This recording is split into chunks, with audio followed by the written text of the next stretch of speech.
Hey guys, this is Steven from Steven's Classic Garage, and I have another lesson for you guys. So obviously, here's the trunk lid. I wore through on the bottom when I was cutting and buffing, and now I have some wisdom, I guess I could share with you guys, that I learned the hard way. So you can see that the finish is pretty good. We got a little bit of tiger striping here.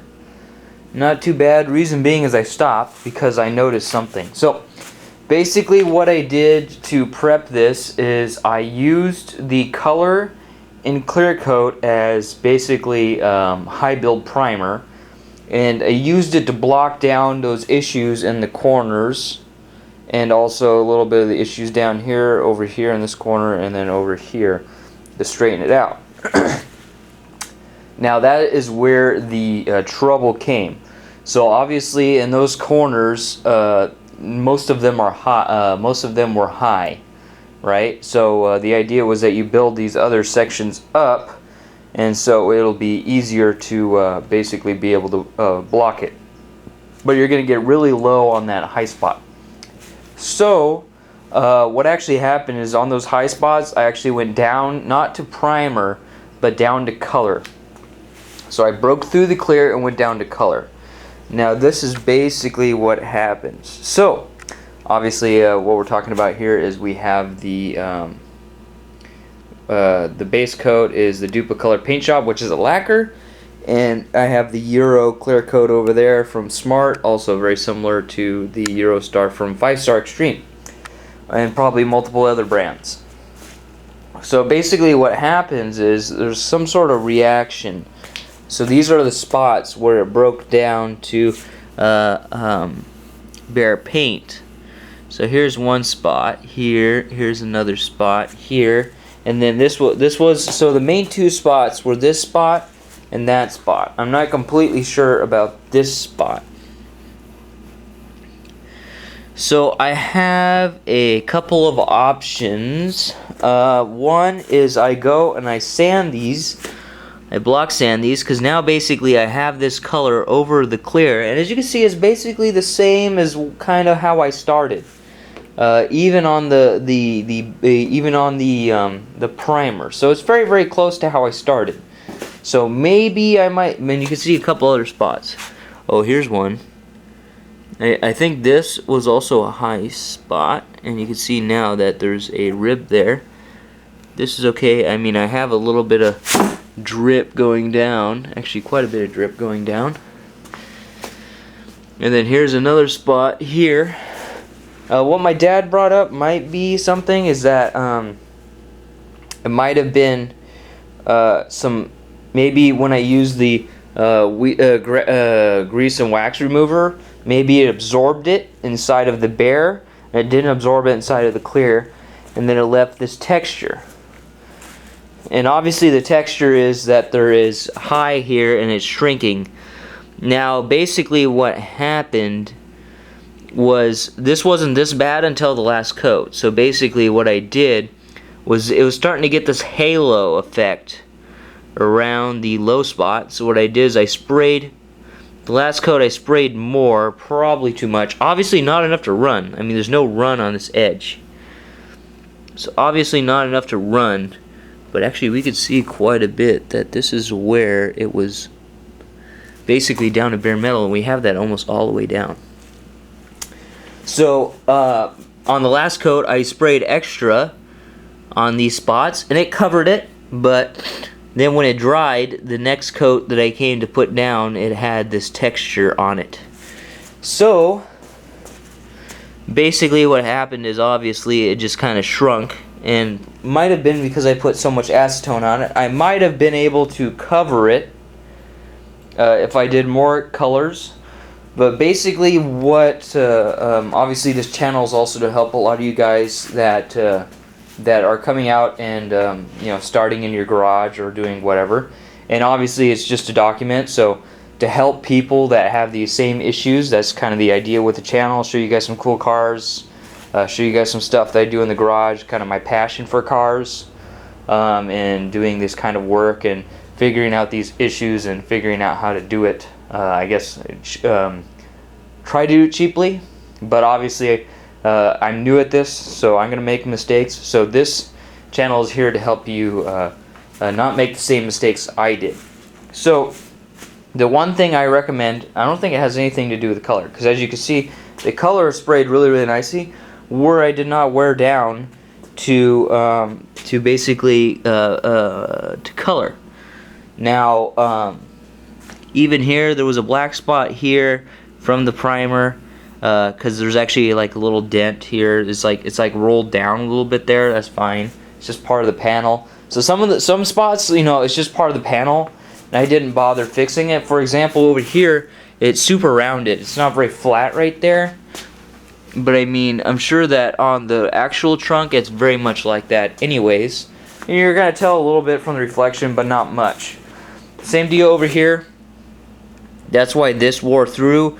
That's why this wore through to the base coat. Is that that this is high, this is low, and this is low. But this side's not as bad as that side over here. Obviously, you know, I'm not going to go through a whole bunch smacking all that in and denting it all in, because this is seriously rounded. Alright? I mean, I could.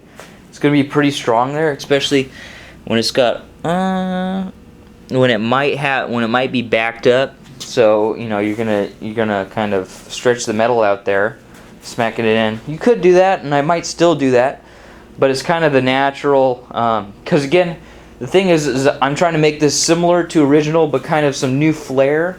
So if you look at the original car has issues, you know, coming out of the factory. You know, it's a very square body style with some rounded edges, you know, with like on the haunches, on the shoulders, there's a very big curve. There's a very big like spike there.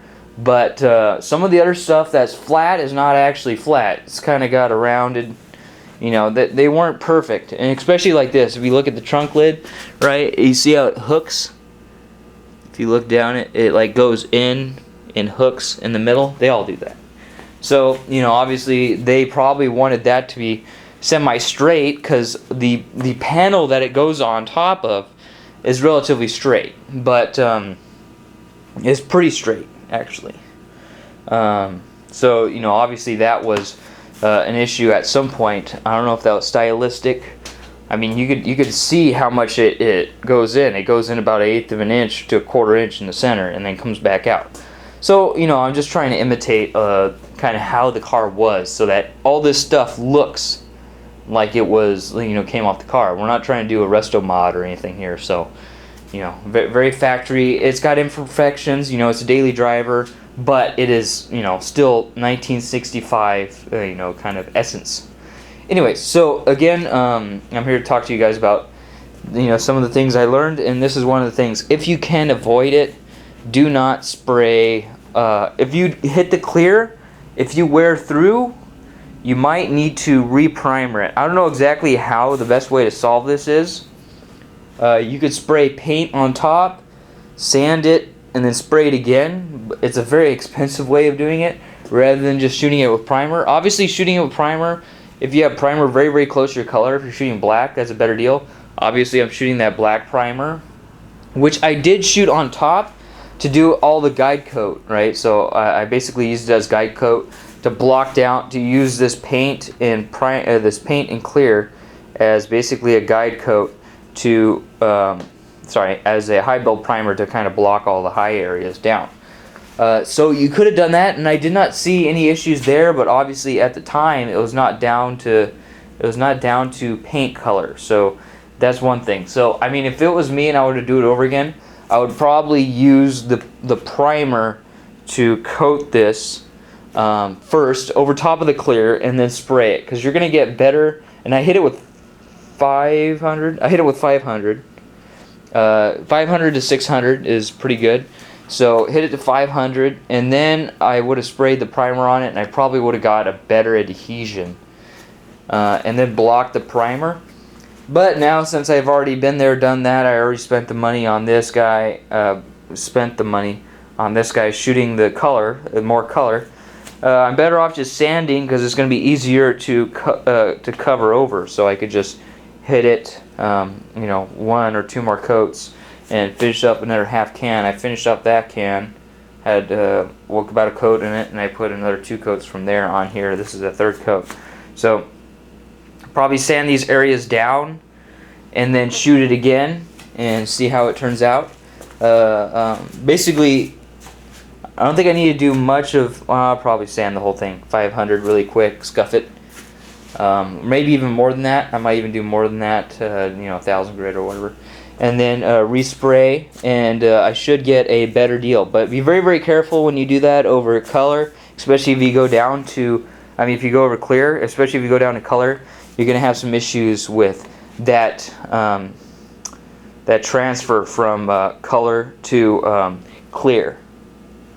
So you're going to have some issues around there. So I'll let you guys know what I do, but just be very, very careful when you do that. And if you start seeing this, don't keep painting over it. If you start to see aurora, you might be able to fix it. I wasn't able to. So just be very, very careful with that, guys. Alright, this has been Steven from Steven's Classic Garage, and stay tuned for my next video. Thanks for watching, guys. Take it easy. Peace.